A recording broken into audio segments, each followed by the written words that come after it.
A hand? Anyone?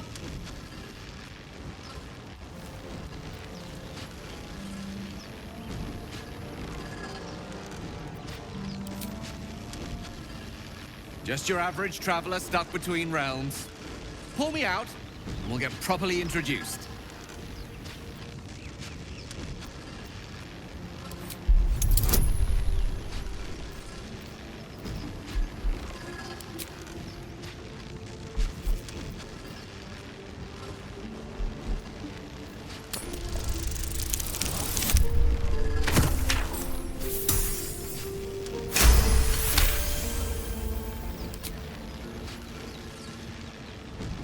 That's it! Go on! Keep pulling!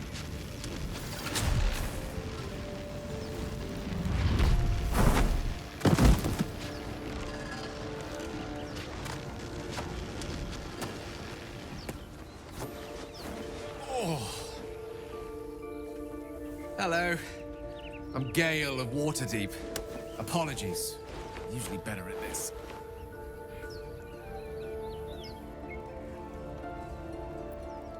A bit shocked, but friend, it's a relief and a pleasure to make your acquaintance.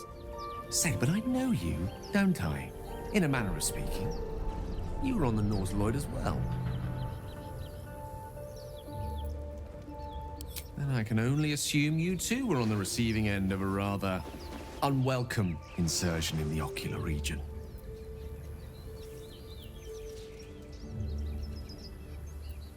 The insertee we speak of, this parasite, are you aware that after a period of excruciating gestation, it will turn us into mind flayers? It's a process known as ceremorphosis, and let me assure you, it is to be avoided. You don't happen to be a cleric by any chance, do you? A doctor? Surgeon? Uncannily adroit with a knitting needle?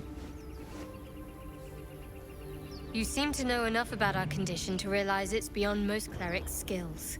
Most, no doubt, but I find myself hoping to be in the presence of the few. You don't happen to be one of them.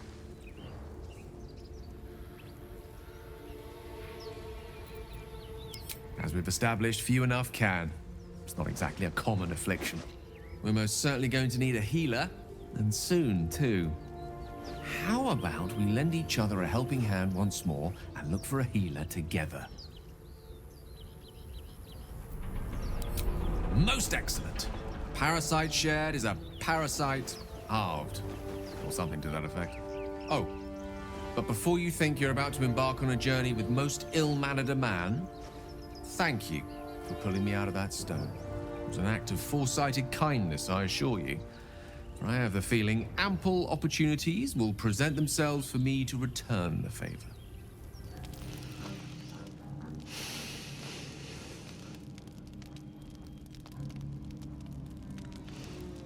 Go to hell. Ha! You're a good sport. Go to hell. An everyday expression. So trivial it's almost meaningless. But we've seen hell. It's real. And it isn't trivial.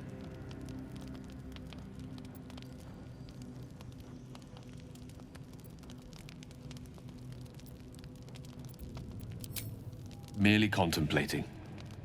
Devils, dragons, mind flayers. They used to be abstracts. Pictures on a piece of paper. What a difference a day makes. Now we have tadpoles slithering through our heads like carnivorous feti.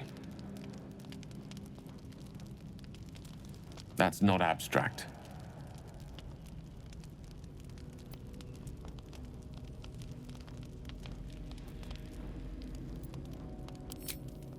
Point well made.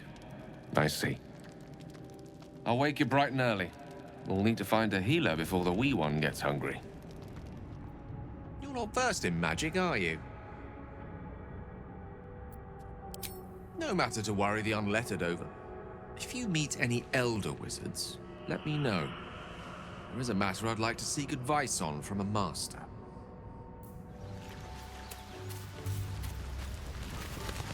Go ahead. I'm listening.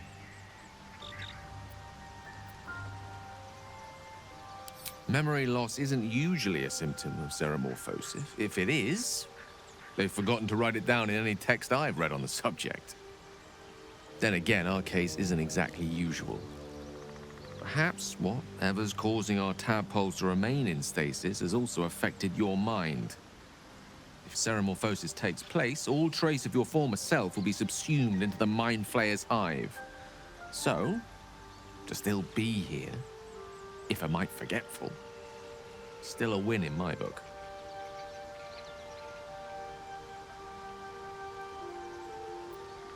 Let's see. I hail from Waterdeep, City of Splendors. I am a wizard of considerable acclaim and scholar of exceptional accomplishment. I have a cat, a library, and a weakness for a good glass of wine. And if the mood takes me, I'm known to try my hand at poetry. There.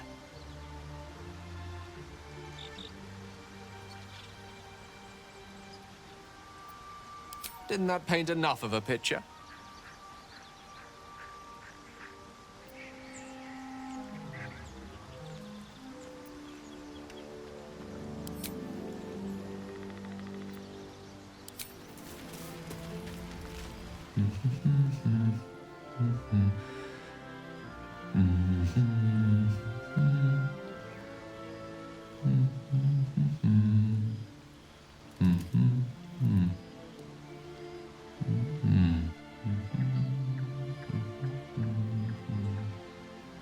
Be with you in a moment.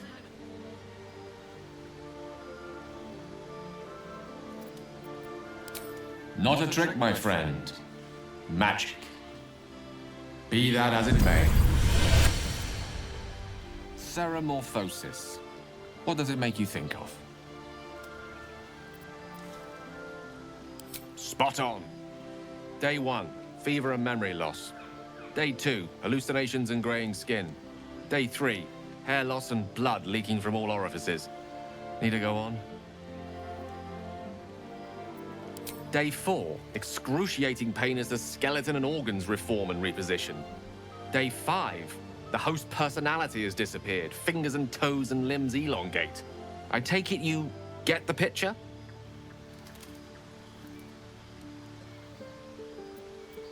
Day 6, the flesh around the mouth splits to make way for tentacles. Day 7, a mind flayer is born.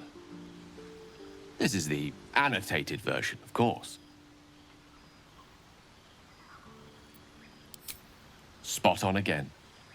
Our orifices remain blissfully unblooded, our heads remain clear, and our blood temperature normal.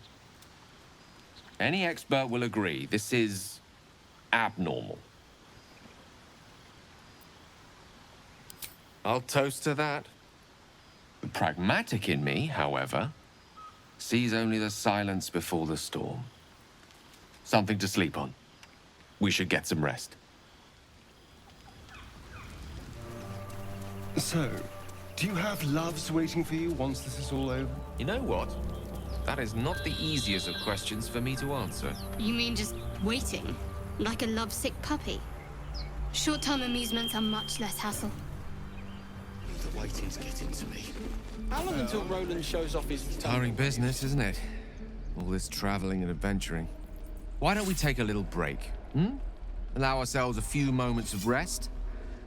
Gives me a chance to talk to you about something, well, rather important.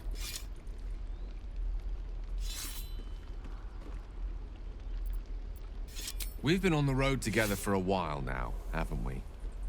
Survived some perils, overcame some obstacles. Ever since you were kind enough to free me from that stone, I've seen you demonstrate remarkable guile and courage.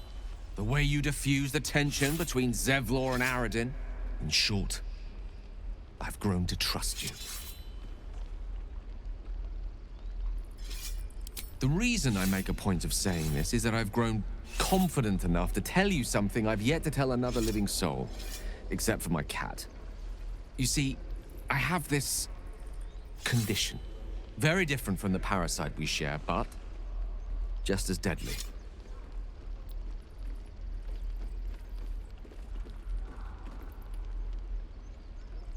No, it cannot be cured. And I assure you I've left no page unturned in reaching that conclusion. I can keep this condition under control, as indeed I've done for a significant amount of time, but that was under different circumstances altogether. Home, in Waterdeep. What it comes down to is this. Every so often, I need to get my hands on a powerful magical item and absorb the weave inside.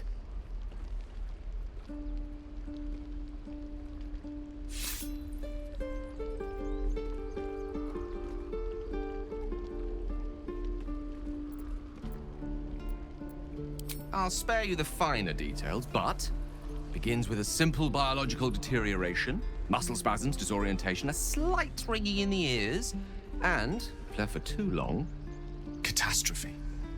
It's been days since I last consumed an artifact, since before we were abducted. It's only a matter of time before my craving returns.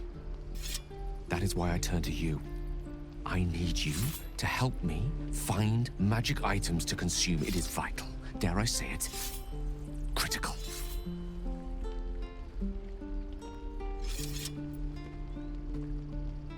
We've already done the finding. In fact, you have one in your possession.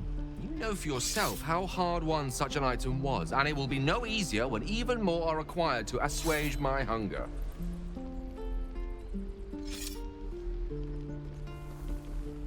There'll be danger involved, or great cost.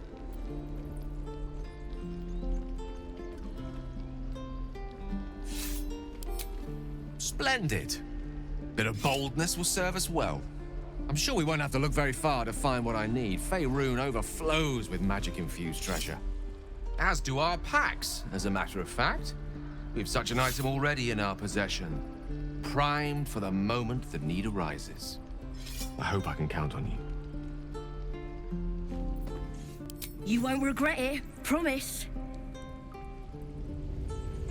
I'm gonna bite the heads off your kids and your birdies. Believe it or not, but I witnessed a similar standoff back at the Yawning portal. Of course, an establishment like that invites all sorts of outlandish entertainments. An inn in Waterdeep. Oh, never a dull moment there. Adventurers come from all over Faerun to try their luck down the well. Leads into the Undermountain, you see, full of death, danger, and vast amounts of treasure. Hard to resist. Oh, a drow, a dragonborn, and a cleric of Cyric walk into a bar. Your standard fare. Maybe someone was cheating at cards. Maybe it was some weird lover's quarrel. In any case, out came the crossbow, and a hush fell over the entire room.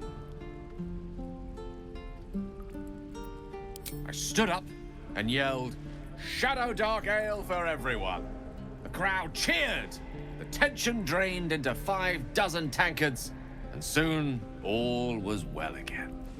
In a place like the Yawning portal, the most powerful magic is calling for a round of drinks. Mind you, all I did was call for ale, but you went and stood in front of that crossbow. I'd drink to that. And your birdies and your dogs. That woman has more venom in her heart than a snake in its fangs. But at least the child is safe. What is youth if not a time to be forgiven for one's transgressions?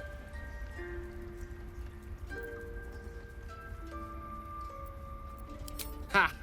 And you don't? You're wholly without vice or sin, or the occasional lapse in judgment? No. You don't strike me as quite that boring.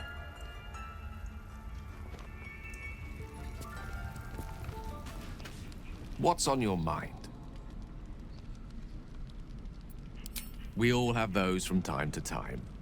I once wished a most impure demise on a colleague of mine who bought the last remaining copy of Etheril's Enchiridion of Enchanting Easements.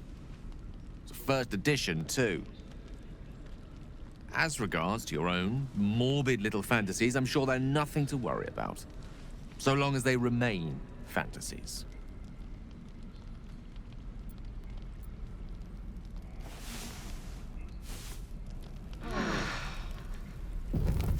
Another waif dead before her time. I wonder how it happened. You're the one who cried out for us. You must have seen something. Now, I can't help but notice that one of us is positively drenched in blood. So? She was brutalized. The killer knifed her many times after she was dead. Was it you? Go on then. State your business with me, from a safe distance. If it's all the same to you.